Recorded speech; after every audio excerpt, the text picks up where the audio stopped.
పార్టీలో సుదీర్ఘంగా ఉన్నటువంటి యనమల గారు లెటర్ రాస్తే ఇప్పుడు లేటెస్ట్గా ఇప్పుడు ఆళ్ళ నానిని తీసుకోవాలని చూస్తున్నారు వైఎస్ఆర్ కాంగ్రెస్ పార్టీ నుంచి.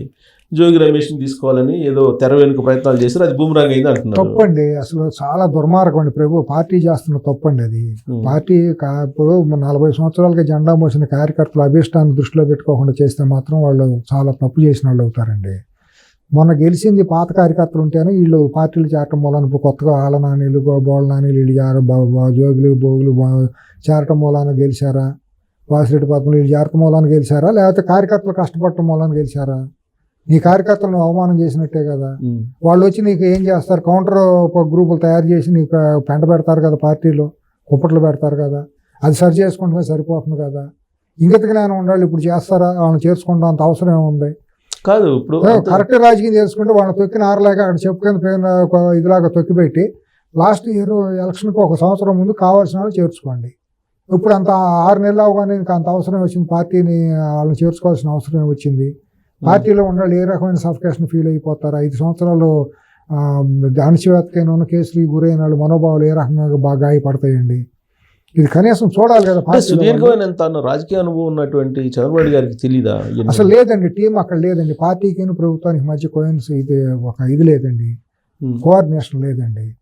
ఆ పార్టీ ఆఫీసులో ఎవరున్నారు ఏంటో అసలు ఏమి ఇంతవరకు అక్కడ ఒక ఇంటలెక్చువల్ టీం కానీ ఒక అధిష్టానం కానీ బ్యూరో దాని పోలిట్ బ్యూరో కూర్చొని మాట్లాడటం కానీ ఏమీ లేదని ఉన్నట్టు నాకు 6 నెలల్లో కనపట్టలేదండి. అది అసలు పార్టీలో జరిగేదానికి ప్రభుత్వం జరిగేదానికి కోఆర్డినేషన్ అనేది ఒకటి జరగాలండి. అది ఏదో సర్వే ఏజెన్సీల మీద పడి కొంత డేటా తీసుకున్నారు కార్యకర్తలు, పార్టీ కష్టపడిన వాళ్ళు ఎవరు ఏంటని. మరి ఐవీఆర్ఎస్ తీసుకుంటే తతిమాటి కూడా ఐవీఆర్ఎస్ తీసుకోవాలి. మన రాజ్యసభ సభ్యులు ఇచ్చినప్పుడు కూడా ఐవీఆర్ఎస్ తీసుకున్నారో లేదా? మరి వాటన్నిటికి కూడా ఐవీఆర్ఎస్ పార్టీకి ఫండింగ్ పెట్టిన వాళ్ళు ఉంటాయి కదా కొన్ని. అప్పుడు ఇక ఐవీఆర్ఎస్ అనే దానికి అర్థం ఎందుకు? దాని మన కళ్ళ ముందే తెలుస్తుంది ఏ కాన్స్టిట్యున్సీలు ఎవరు కష్టపడ్డారు, సుబ్బారావు గారు ఎన్ని మీటింగ్లకు వచ్చారు ఏంటి అనేది మన కళ్ళకు తెలుస్తుంది. ఐవీఆర్ఎస్ ఎందుకండి? అసలు న్యూజిలాండ్ ఏం జరిగింది అనుకుంటున్నారు తెర వెనుక? అది చాలా దుర్మార్గం అండి, తప్పండి వాళ్ళు చేసింది. అట్లాగే చంద్రబాబు గారు జరిగిందా లేదంటే అది బరితీగింపు అని అంటా నేను. ఇప్పుడు వేరే వేరే కుల సంఘంలో ఎవరినన్నా పిలుచుకోవచ్చు, నేను దాన్ని కాదన్నా. ఇప్పుడు కులంలో నువ్వు పలానాన్ని పలానాన్ని పిలవద్దని మనం ఎవరు అంటానికి వీల్లేదు. కులం అన్నాక కుల బహిష్కరణ అనేది ఎక్కడ జరగటానికి వీల్లేదు. అతను జిల్లాలో మాజీ మంత్రి. ఇప్పుడు అతనికి ఇవాళ కూడా చెబుతాను, జోగి రమేష్ అని అతను గౌడ అని చాలా, నేను కృష్ణా జిల్లాలో పుట్టి పెరిగా నాకే అతను గౌడ అనేది నాకు తెలియదు ఇప్పుడు అట్లా అనుకుంటున్నది. ఎందుకంటే అతనికి ఆ ముద్ర లేదు. ఆ కులం తరఫున ఇప్పుడు అతను పోరాడలా, కుల నాయకుడిగా పెరగల. కాకి వెంకటరావు అయినా మొదటి నుంచి పోరాడాడు. అప్పుడు మన అంకెం ప్రభాకర్రావు గారు ఇటువంటి వాళ్ళందరూ గౌడ నాయకులు అంటే వాళ్ళందరూ ఉండరు. అప్పుడు తర్వాత కొద్దిగా గొప్ప ఈ కొనకల నారాయణ బ్రదర్స్ వాళ్ళు కూడా కొద్దిగా గౌడ నాయకులుగా ఉన్నారు, కానీ వాళ్ళు కూడా అంత పెద్ద చెప్పుకోదగ్గ ఇది జనబాహుళ్యంలో అంత గొప్ప ఇది చేయలేకపోయారు. ఇప్పుడు కొనకాల మన ఈ కాకి వెంకటరావు గారు అబ్బాయి ఉంటాడు, సోషల్ మీడియా పద్ధతిగానే ఉంటాడు. సరే ఇవన్నీ పక్కన పెడితే అతను పిలవకూడదని మనం చెప్పడానికి వీల్లేదు. ఒక గౌడ సంఘం వాళ్ళు పిలుచుకున్నారు. గౌడ సంఘంలో గౌతులచ్చన్న గారిని, సరే ఆ కులంలో గొప్ప మనిషి, ఆయన అన్ని కులాలకి మనిషి. ఒక రకంగా చూస్తే గౌతులచ్చన్న గారిని అన్ని కులాల మాట్లాడాను పిలుచుకుంటారు. కమ్మాళ్ళు నిజంగా చూస్తే కమ్మాళ్ళు ప్రతి ఒక్కళ్ళు మావాడే అని అనుకుంటారు. అక్కడ ప్రధానమైన కులం ఆయన, ఎందుకంటే అంత అందరికి మనిషి ఆయన. కొంతమందిని కులానికి పరిమితి చేయకూడదు. ఇప్పుడు ఎన్జి రంగా గారిని, గౌతులచ్చన్న గారిని, ఇటువంటి వాళ్ళని, ఎన్టీ రామారావు గారిని, వీళ్ళందరూ కుల నాయకుల. దౌర్భాగ్యం కాబట్టి కులాలకు తీసుకెళ్లి మచ్చరాయటం, అటువంటి మహనీయులుగా మా కుల మచ్చ అంటించడం ఏంటండి గొప్ప. అప్పుడు పుచ్చలపల్లి సుందరయ్య గారికి మనం మచ్చ అంటించడం ఎంత అవివేకంగా ఉంటుందండి. దుర్మార్గం ఎక్కడికి వెళ్తుందో అర్థం కాదు. ఆ స్థాయికి దిగజారిపోతున్నారు సమాజం. ఇప్పుడు ఆ పేరు, ఇప్పుడు ఆహ్వాన పత్రికలో అతని పేరు ఉన్నప్పుడు మంత్రిగా బాధ్యత ఉంటుంది కదా, వద్దు పార్టీ అధ్యక్షుడు ఇంటి మీదకి వెళ్ళారు, బ్యాడ్ అవుతుంది, వద్దని చెప్పి పక్కన పెట్టాలి. లేదంటే నేను రానన్నా చెప్పాలి, మీరు చేసుకోండి, నేను రాను, విగ్రహం పెట్టుకోండి, నేను సహకారం చేస్తాను అనాలి. సరే అప్పుడు గౌతు సురేష్ గారు వెళ్ళినా మనం పెద్ద పట్టించుకోవాలి, ఎందుకంటే కానీ ఆవిడ విచిత్రంగా నేను చూడలేదు ఈయన ఉంది, ఆహ్వాన పత్రికలు అని చెప్తుంది. ఆవిడ ఇంకా విలువ తగ్గించుకున్నారు. ఆవిడ మాట్లాడటం వల్ల మాట్లాడకుండా ఉంటే కొద్దిగా రిగ్రెట్ ఫీల్ అవుతున్నారు అన్న ఒక ఉండేది. కనీసం మంత్రి బహిరంగ సమాపం చెప్పారు. ఆవిడ మాట్లాడిన దాంట్లో తాడి చెట్టు ఎందుకు ఎక్కాను, గోడ మీదకి ఎక్కాను అన్నట్టు మాట్లాడారు ఆవిడ. దొంగ తిరుగు సమాధానాలు సభ్య సమాజం గమనిస్తారు కదండి. ఆవిడంటే అందరికీ ఒక మన ఇంటి ఆడపిల్ల, మన చెల్లి, మన అమ్మాయి అన్న ఫీలింగ్, రియల్ ఫైటర్ అండి. పార్టీ కోసం సఫర్ అయింది పాపం. అక్కడ ఎంతో అవమానాలకు గురైన పిల్ల అమ్మాయి. తర్వాత ఓపెన్ గా మాట్లాడింది కూడా. కొంతమందిని పార్టీలో చేర్చుకోవాలని ఆలోచన వచ్చినప్పుడు ఫస్ట్ లేడీగా బయటపడి ఫైట్ చేసింది. ఎందుకంటే మాట్లాడకుండా ఉండిపోయేది పాపం. ఏదో జాలి, ఆడపిల్ల కదా, తెలియని మెచ్యూరిటీ లేకుండా ఏదో మాట్లాడిందని అనుకోవాలి. ఆయన కొనకల నారాయణ గారు తెలిసే చేశాడని నేను అనుకుంటా. తప్పు రెస్పాండ్ అయ్యారు. నాకు తెలియదు నిజంగా తప్పు జరిగిపోయింది, ఇంకోసారి జరగకుండా చూసుకుంటానని చెప్పి చెప్తున్నారు అన్నారు. కాబట్టి దాని గురించి మనం మాట్లాడకుండా వదిలేస్తే సరిపోతుంది. అది ఇంటెన్షన్ జరిగిందో. ఇప్పుడు అతను వచ్చేసి అక్కడికి వచ్చి మాట్లాడినప్పుడు అన్న మైక్ తీసుకునే దిగబోయాను అనాల్సింది, వీళ్ళ గౌరవం పెరిగేది. అసలు ఆ స్పీచ్ ఇంటే అసలు పూర్తిగా వైఎస్ రాజశేఖర రెడ్డికి మాట్లాడాడు. అవును, పూర్తి బరిదెగించి మాట్లాడాడు. అతని సంస్కారహీనత అంతా అక్కడ చూపించాడు. అటువంటి వ్యక్తులు వెళ్ళటం వలన గోతులచ్చన్ గారు ఆత్మ క్షోభిస్తుంది. అంత గొప్ప మనిషి, సోషలిస్ట్ పార్టీగా ఉండి అందరినీ బీసీ వర్గాలు అందరికీ మనిషి.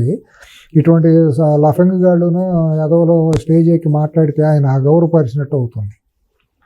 ఇప్పుడు ఒక అసాంఘిక శక్తి అండి వాడు, కుల నాయకుడు అండి. కులానికి కూడా మర్యాద పోతుంది. అటువంటి వాళ్ళని కులం తెలుగుదేశం పార్టీలో తీసుకురావడానికి ప్రయత్నం చేశారు. ఆ రోజుతో పాత్రమేనండి. చేశారు, దుర్మార్గులు కొందరు చేశారు. 2014-19 మధ్యలో చేశారు.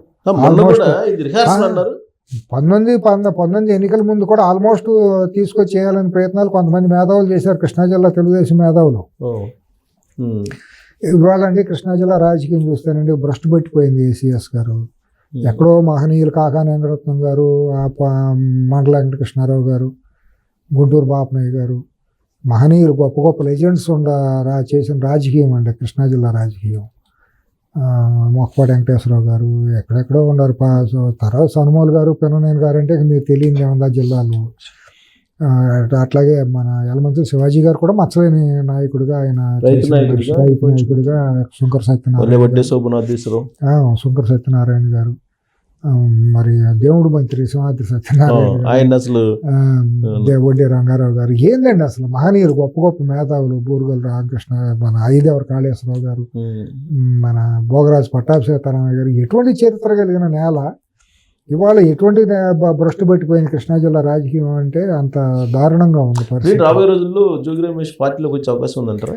ఆ రోజుతో ఇక పార్టీకి బోర్డు పెట్టేసుకుంటా. అది ఓకే. అసలు ఆ సింటమ్స్ నేనైతే తీసుకుంటారు అనుకోలేదు, తీసుకోరు అనుకుంటున్నాను. నేను తీసుకుంటే బాగా తీవ్రమైన నష్టం జరుగుతుంది. అంతకంటే దారుణమైంది ఏమి ఉండదు. ఇప్పుడు వీళ్ళందరినీ చేసుకున్నప్పుడు నా వంశీ నేను కొడాల నాని, లక్ష్మీపార్వతి గారిని,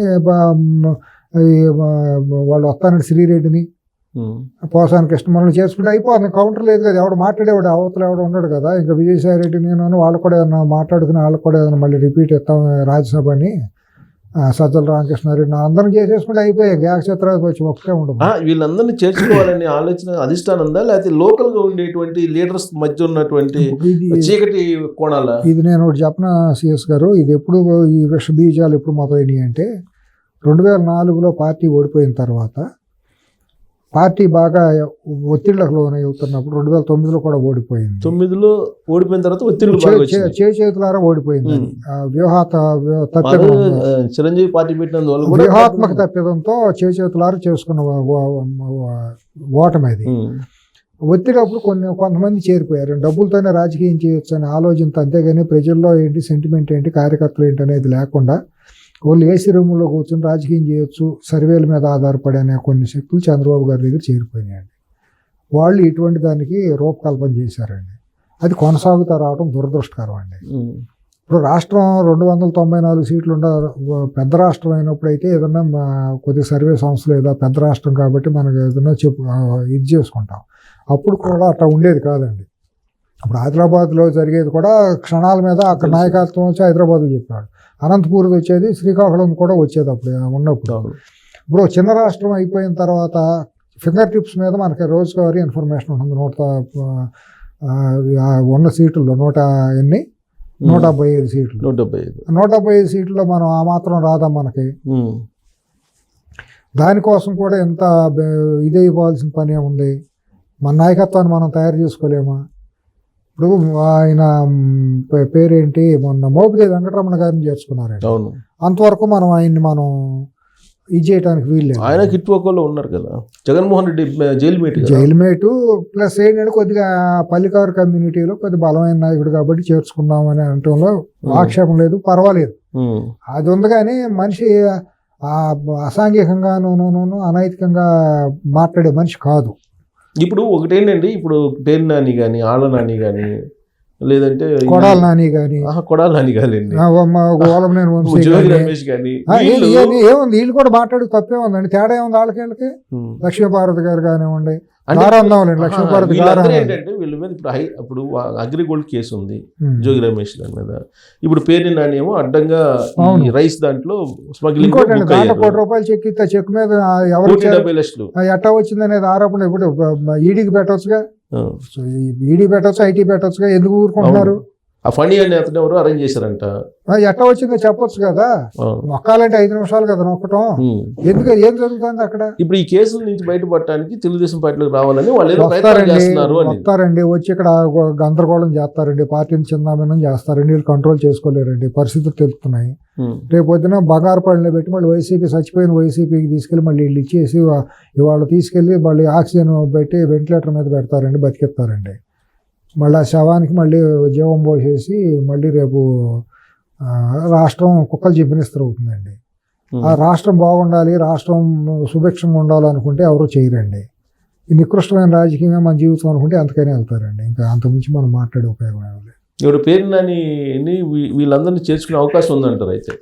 అంటే కృష్ణా జిల్లా రాజకీయాలు ఎలా ఉన్నాయంటే, ఇప్పుడు తెర వెనుక వీళ్ళందరూ ఒకటే, ఇది కొనగల నారాయణ, పేర్ని నాని, ఈ బ్యాచ్ అంతా ఒకటేను అని అంటారు.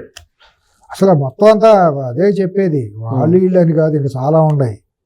ఇంకా చాలా మనం మాట్లాడితే బాగాది కాబట్టి ఏదో స్నేహాలు బంధుత్వాలు అడ్డం వస్తాయి కాబట్టి నేను కొన్ని పేర్లు నేను ఎత్తలేను. కానీ ఇవాళంతా మాట్లాడాలంటే చాలా బాధగా ఉంది. విజయవాడ పార్లమెంట్ పరిధిలో కానీ అక్కడ కానీ కొన్ని జరుగుతున్న విషయాలు చూస్తా అంటే. ఇప్పుడు మళ్ళీ తాజాగా తిరువూరు ఇష్యూ వచ్చింది కదా. తిరువూరుతో ఉంది, గుడివాడది ఏంటండి?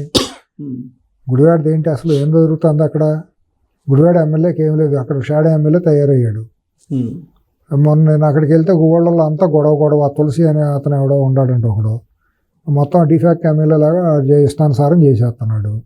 అతను ఎవరంటే రఘురామకృష్ణరాజు గారి మీద గుడ్డల మీద కూర్చుని కొట్టినాడు అతను. అత్యాయతనం చేసినప్పుడు మొహానికి గుడ్డలు కట్టుకొచ్చి మీద పడి తొక్కిన వాళ్ళలో అతను ఎవరంటే సునీల్ కుమార్కి రైట్ హ్యాండ్ బెనామీ. ఏంటి ఎక్కడికి వెళ్తున్నావు? ఇవన్నీ ఏంది ఇదంతా రాజకీయం?